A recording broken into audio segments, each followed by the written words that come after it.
नमस्कार, जनवार्तामध्ये आपल्या सर्वांचं स्वागत। सर्वप्रथम पाहूया ठळक बातम्या।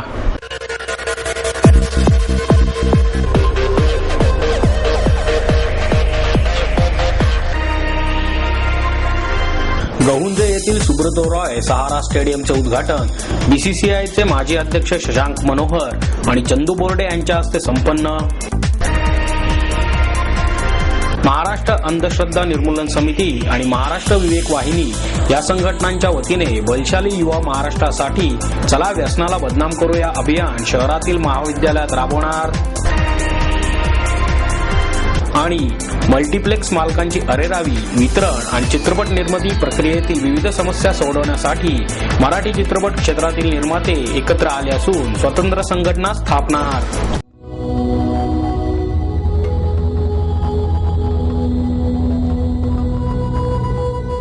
संहिता से जानिए आपके पिछले जन्म के बारे में, जानिए आपके इस जन्म के बारे में, जानिए आपके अगले जन्म के बारे में।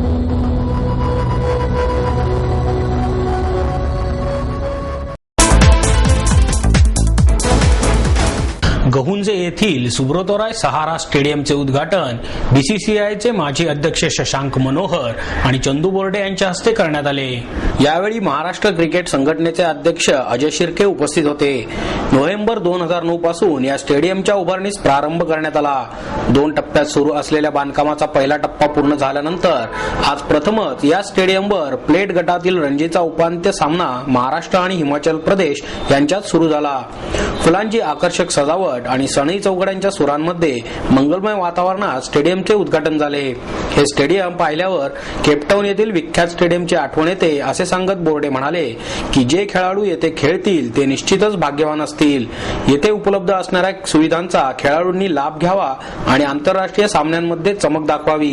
हे स्टेडियम देशातील सर्वोत्तम ठरेल असा विश्वास शशांक मनोहर यांनी व्यक्त केला। हे स्टेडियम उभारताना मनातील विचार प्रत्यक्षात आणण्यावर भर दिल्याचे अजय शिर्के यांनी सांगितले। तसेच या ठिकाणी भविष्यात अधिकाधिक प्रमाणात आंतरराष्ट्रीय सामने होण्यासाठी प्रयत्न करण्याचे आश्वासन अजय शिर्के यांनी यावेळी दिले। यावेळी गहुंजेच्या सरपंच वनिता आगळे, ग्रामपंचायत सदस्य वर्षा बोडके, सुनील बोडके आदींचा सत्कार करण्यात आला। जैसे कि आप जानते हैं कि लगभग 75 साल के बाद महाराष्ट्र को अपना खुद का ग्राउंड मिला है, तो नेचुरली हम सब लोग इस दिन की तरफ बहुत उत्सुकता से देख रहे थे। और आज यहाँ पे एक फर्स्ट क्लास मैच पहला महाराष्ट्र का उनके होम ग्राउंड पे होने जा रहा है। इसके लिए मुझे और हमारे सारे सहकारी और ख़ास करके इस स्टेडियम के निर्माण में जो सहारा इंडिया परिवार जिन्होंने हमें बहुत बड़ी मदद की है, और पुणे के क्रिकेट फैंस के लिए उनकी टीम पुणे वॉरियर्स पुणे में बेस की है, उसका भी यहाँ मैं स्पेशल मेंशन करना चाहता हूँ। खरं पाहिलं ही माझी पहिलीच वेळ आहे इथे येण्याची, आणि हे पाहिल्यानंतर खरोखर आश्चर्य वाटले। बाहेरून एवढं काही वाटत नाही, परंतु इथं आल्यानंतर जे पाहिल्यानंतर मी एक काय म्हणा प्लेझेंट सरप्राईज असं हे प्लेझेंट सरप्राईज मिळालेलं आहे। आणि इतकं छान त्यांनी स्टेडियम तयार केलेलं आहे, ही डिझाईन वगैरे सर्व अप्रतिम अशी दिसते। आणि कंप्लीट झाल्यानंतर मला वाटतं की this will be the best stadium. अगदी खरं, कारण तो माझ्या आधीच्या भाषणात मी म्हणालो होतो की तो मागचा डोंगर पाहिल्यानंतर मला केपटाऊनची आठवण होते, साऊथ आफ्रिकेतली। अगदी असंच आहे बघा।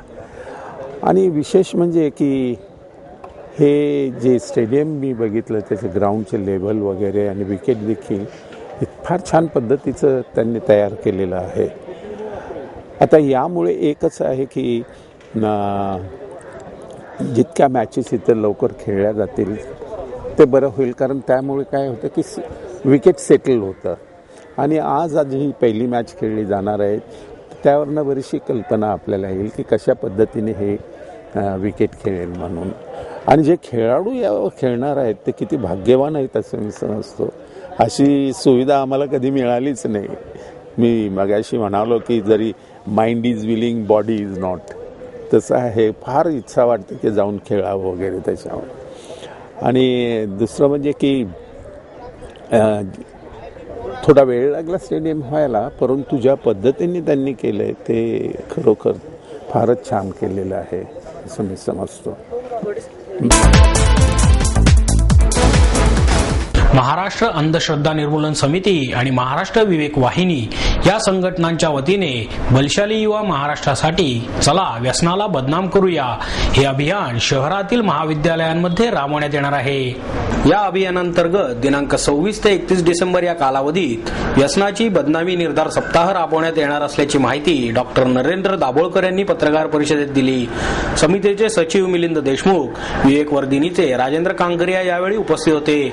26 डिसेंबर रोजी सायंकाळी 4 वाजता महात्मा फुले वाडा गंजपेठ येथे व्यसनांचे प्रतीक असलेल्या मोठ्या बाटलीच्या प्रतिकृतीला जोडे मारून या सप्ताहाची सुरुवात करण्यात येईल. यावेळी कामगार नेत्या मुक्ता मनोहर उपस्थित राहणार आहेत. राज्यभरात व्यसनमुक्तीचा संकल्प करण्यात येणार आहे. व्यसनमुक्ती अभियानाची सांगता 27 जानेवारी रोजी राज्याचे सामाजिक न्यायमंत्री शिवाजीराव मोघे यांच्या उपस्थितीत होणार आहे. यावेळी न्यायमूर्ती चंद्रशेखर धर्माधिकारी, पारोनिता गोस्वामी उपस्थित राहणार आहेत.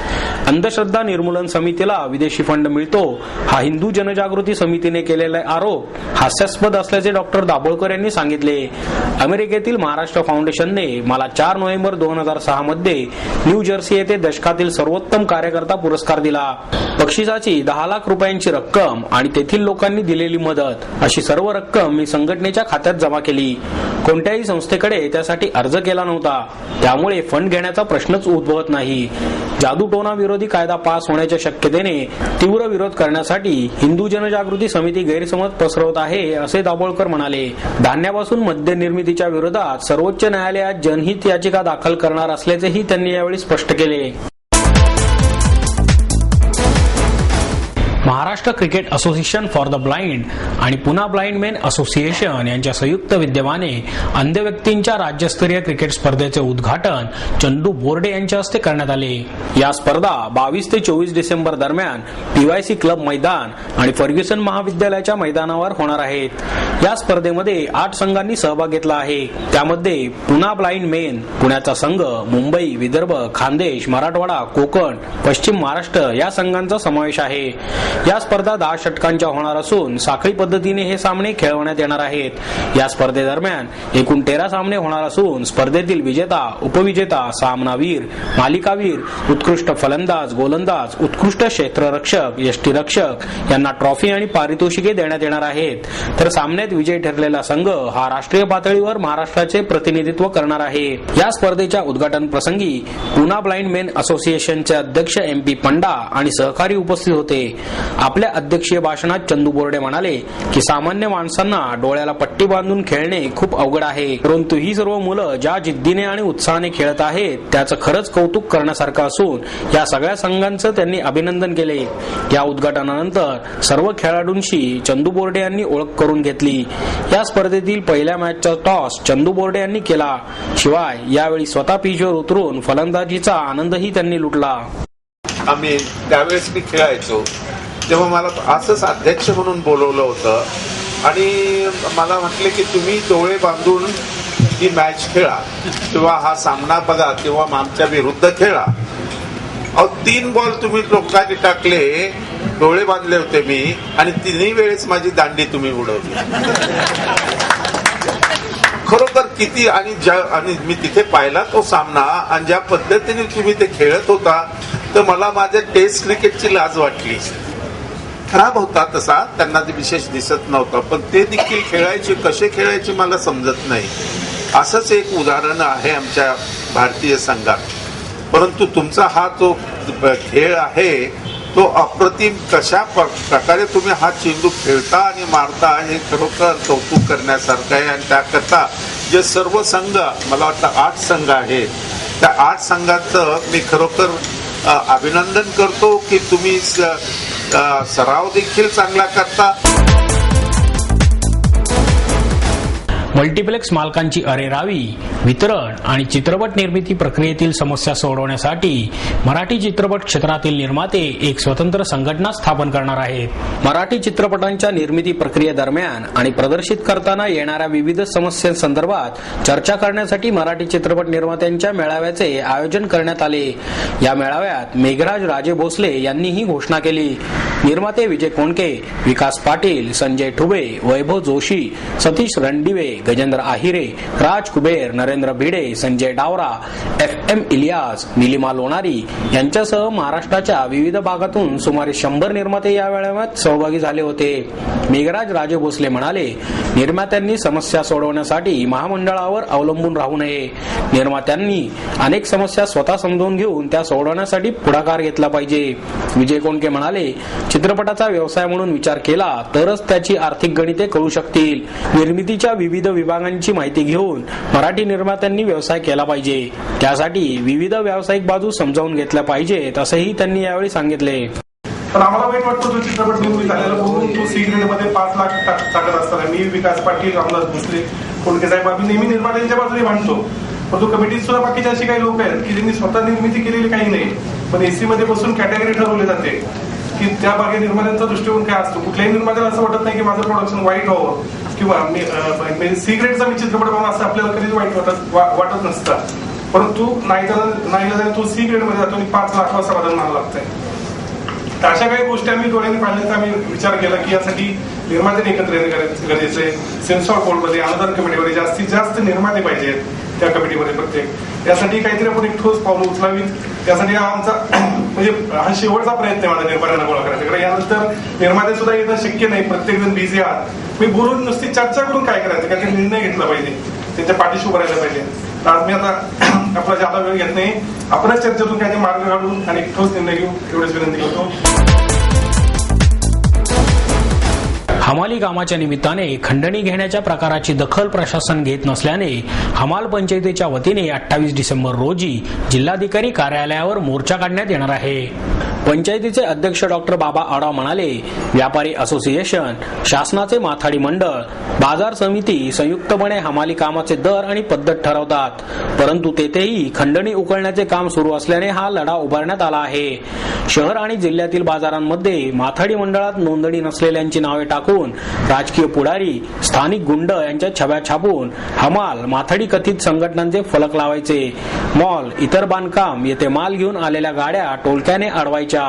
गाडीतून माल उतरवायच्या नावाने अवाच्या सवा रक्कम मागायची. हमालांना, दुकानदारांना दमदाटी करायची. पावती द्यायची नाही, दिलीच तर कथित संघटनेची द्यायची. अशा प्रकारे कामाला हात न लावता खंडणी उकळण्याचे प्रकार सुरू आहेत. या विरोधात हा मोर्चा असल्याचे डॉक्टर आढाव यांनी यावेळी सांगितले.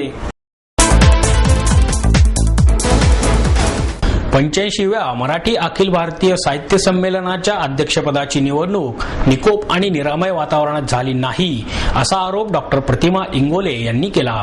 या निवडणूक प्रक्रियेत काही अंगभूत त्रुटी होत्या तर काही जाणीवपूर्वक घडवून आणलेल्या नियमबाह्य गोष्टी होत्या.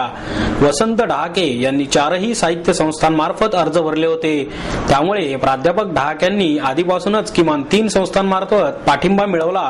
ही गोष्ट नियमानुसार कदाचित बेकायदेशीर नसली तरी घटक संस्थांनी असा पाठिंबा जाहीर करणे हे अनुचित आहे.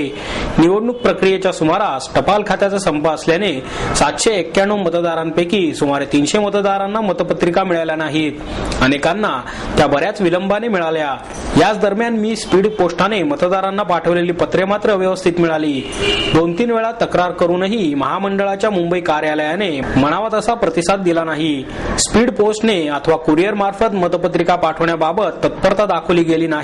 म्हणून यापुढे मतपत्रिका तरी रजिस्टर पोस्टाने पाठवण्यात याव्यात अशी सूचनाही प्रतिमा इंगोली यांनी यावेळी केली. एकतर महामंडळाने जाणकारांची समिती नेमून ज्येष्ठ श्रेष्ठ साहित्यिकांची अध्यक्षपदासाठी सन्मानाने निवड करावी, अथवा लोकशाही मार्गाने निवडणूक घ्यायची असेल तर ती निदान निष्पक्ष पद्धतीने आणि सर्व लोकशाही संकेत पाळून घेण्यात यावी, असेही इंगोले यावेळी म्हणाल्या. गेल्या 10 वर्षांचा पुण्याचा आढावा जर घेतला तर पुणे शहराचा झपाट्याने विकास होत असताना दिसत आहे. त्याचप्रमाणे पुण्याची लोकसंख्या ही गेल्या 10 वर्षात 20 लाखांपेक्षा जास्त वाढली असल्याचे म्हणले जात आहे. या लोकसंख्येत मागासवर्गीय लोकसंख्या देखील वाढली आहे.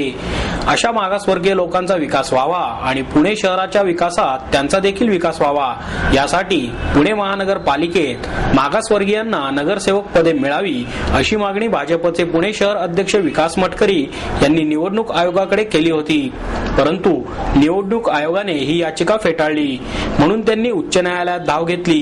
परंतु त्या न्यायालयाने सुद्धा ही याचिका फेटाळली असून त्याची सविस्तर कारणे अजून पुढे आलेली नाहीत। याविषयी सविस्तर माहिती देताना विकास मटकरी म्हणाले, गेल्या 10 वर्षामध्ये पुणे शहरातील लोकसंख्या 20 लाखाने वाढली आहे। या वाढत्या लोकसंख्येमध्ये मागासवर्गीयांची देखील लोकसंख्या वाढली आहे। त्यांची ज्या प्रमाणात लोकसंख्या वाढली आहे त्या प्रमाणात त्यांना महापालिकेत नगरसेवक पद मिळालं पाहिजे अशी माझी मागणी होती।